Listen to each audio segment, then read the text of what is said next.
Hi guys, welcome to Anushala by Anushri. So this is a third lecture of civics.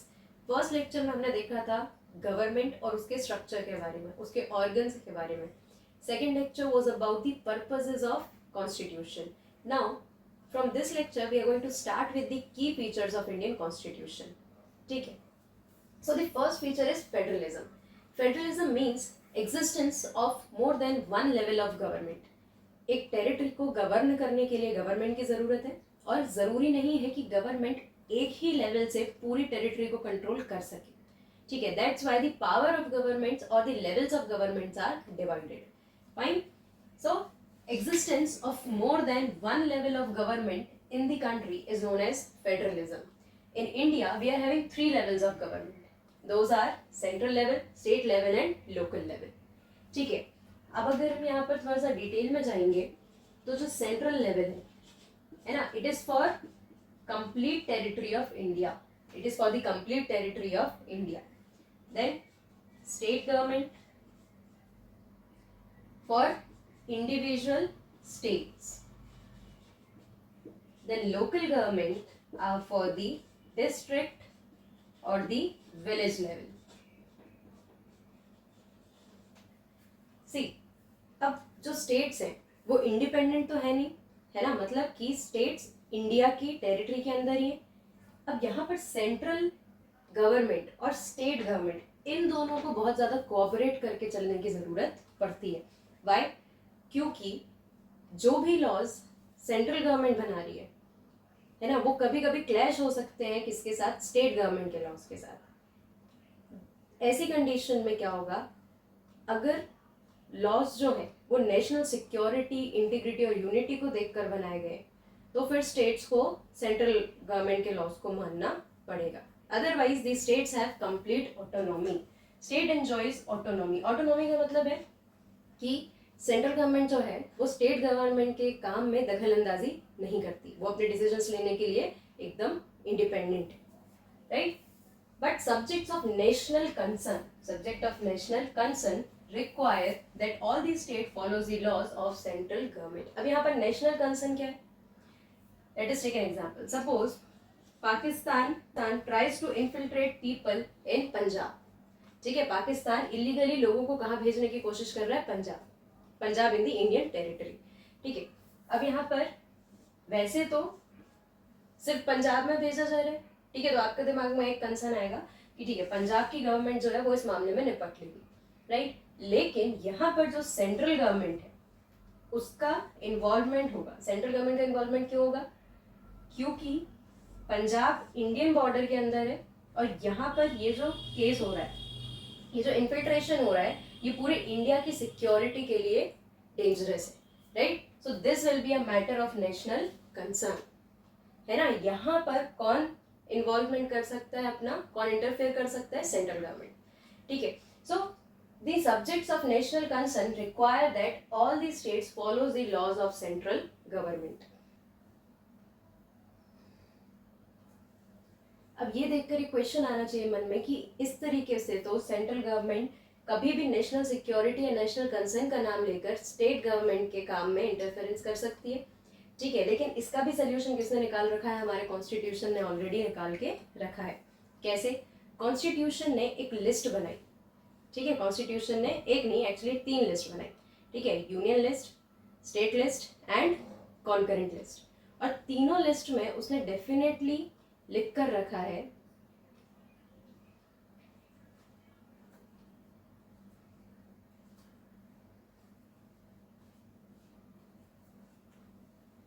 अब ये देख के question उठना चाहिए मन में कि इस तरीके से तो नेशनल कंसर्न या नेशनल सिक्योरिटी का बहाना लेकर सेंट्रल गवर्नमेंट कभी भी स्टेट गवर्नमेंट के काम में इंटरफेयर कर सकती है.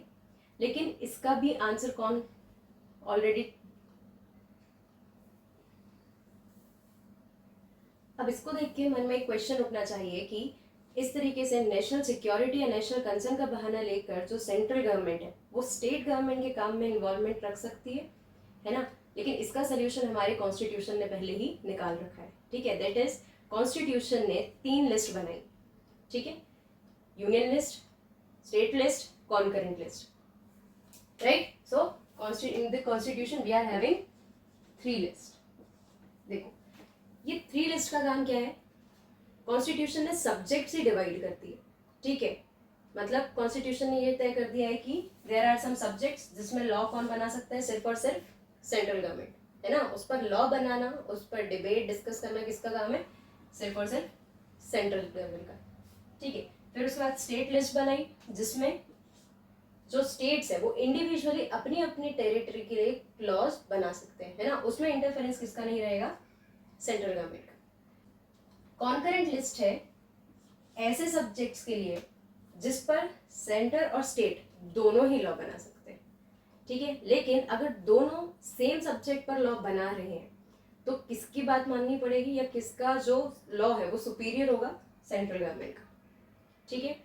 तो अगर इस तरीके से केस होता है, देखो यहाँ पर तो वाकई सवाल नेशनल सिक्योरिटी का है, तो यहाँ पर सेंट्रल गवर्नमेंट का इंटरफेरेंस बनता है, ठीक है। लेकिन कुछ ऐसे सब्जेक्ट्स हैं जो स्टेट लिस्ट के अंदर है, तो वहां पर सेंट्रल गवर्नमेंट जनरली इंटरफेयर नहीं करती, फाइन।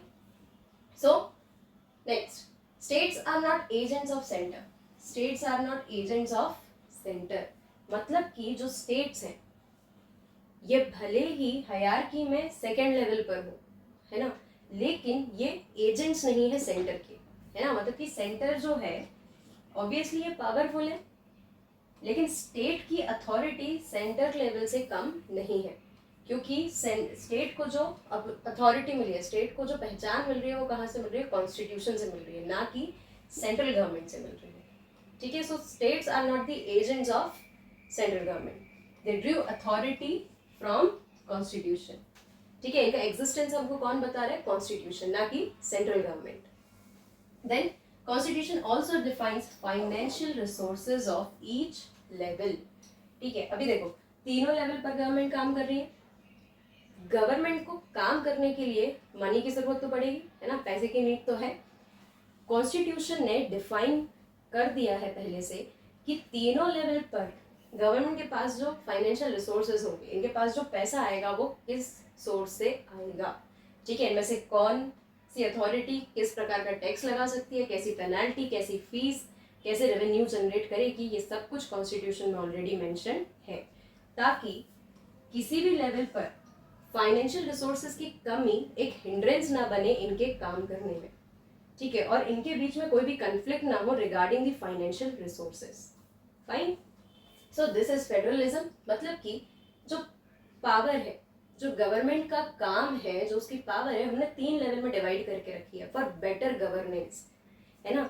अगर हम सिर्फ एक लेवल ऑफ गवर्नमेंट रखते, अगर सिर्फ हमारे पास इंडिया में सेंट्रल गवर्नमेंट होती, स्टेट गवर्नमेंट और लोकल गवर्नमेंट नहीं होती, तो हम जो ग्रास रूट लेवल पर एक आम सिटीजन है ना, उसकी प्रॉब्लम्स को हम नहीं समझ पाते, ठीक है। अभी ये कौन कर रहा है, लोकल गवर्नमेंट कर रही है ना। सबसे छोटे लेवल पर, विलेज लेवल पर भी पंचायत जो है वो सारा काम देख रही है ना। They are also a level of government, that is local level, ठीक है। So this is it, that's federalism, fine. Now coming to secularism. Secularism, in the previous lecture I have told you, secularism means the separation of religion from state. मतलब कि हम religion और state दोनों को separate entity रखते हैं। अगर दोनों को मिला दिया जाए, मतलब कि अगर state का एक religion बना दिया जाए तो country secular नहीं रह पाएगी, right? For example, Pakistan has declared its religion as Islam, ठीक है। अब क्योंकि वो country इस्लाम country है, इसका मतलब ये कि वहाँ पर रहने वाले जो लोग हैं, ज़रूरी नहीं है कि अलग अलग रिलीजन के लोगों को प्रॉपर राइट्स हो, है ना, उनको प्रोटेक्शन उतना मिले या वो अपने रिलीजन को उतना प्रमोट कर पाए, ठीक है। लेकिन इंडिया में ये कंडीशन नहीं है, why, because we are a secular country, है ना। इंडिया में जितने भी रिलीजन है, हिंदूज जो है वो मेजॉरिटी में है, लेकिन उसके बाद भी जो बाकी माइनॉरिटी रिलीजन्स हैं, जो बाकी कल्चर्स हैं, उनको भी इक्वल रिस्पेक्ट मिलती है, ठीक है, और उनको भी इक्वली अपने रिलीजन को प्रमोट करने का मौका मिलता है, right. Separation of religion from state, state का मतलब राज्य नहीं, स्टेट का मतलब एक पॉलिटिकल इंस्टीट्यूशन जो सोवरेन पीपल को दर्शा रहा है ना, उसको बोलेंगे हम यहाँ पर स्टेट, ठीक है। State does not promote any one religion as state religion, किसी भी एक रिलीजन को स्टेट रिलीजन या स्टेट का रिलीजन का नाम हम नहीं दे सकते if we are a secular country, right.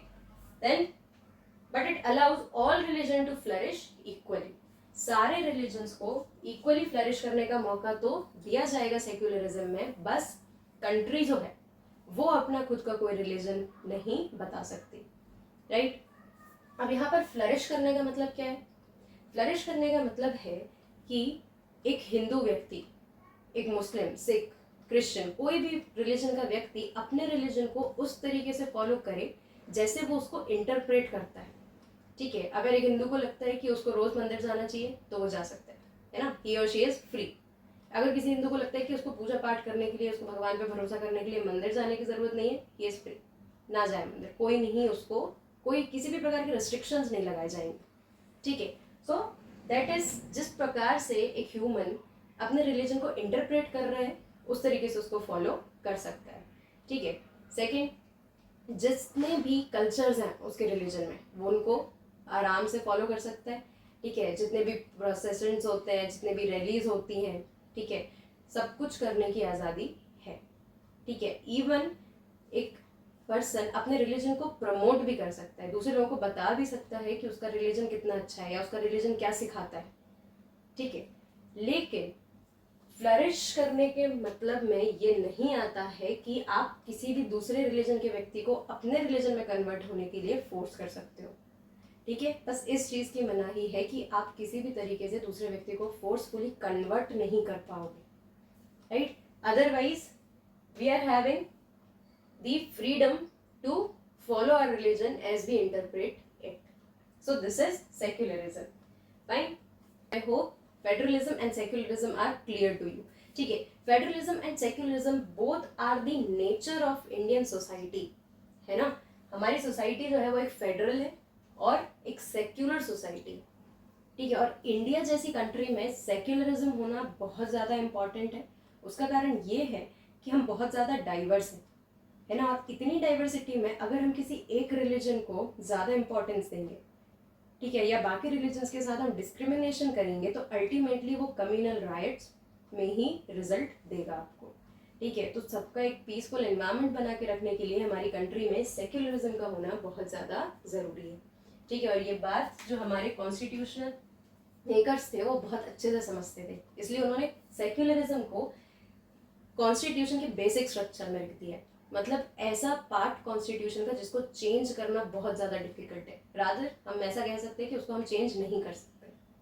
Fine, so this is it for today, and if you have any doubt do ask me in the comment section, and don't forget to like, comment, share and subscribe. Thank you.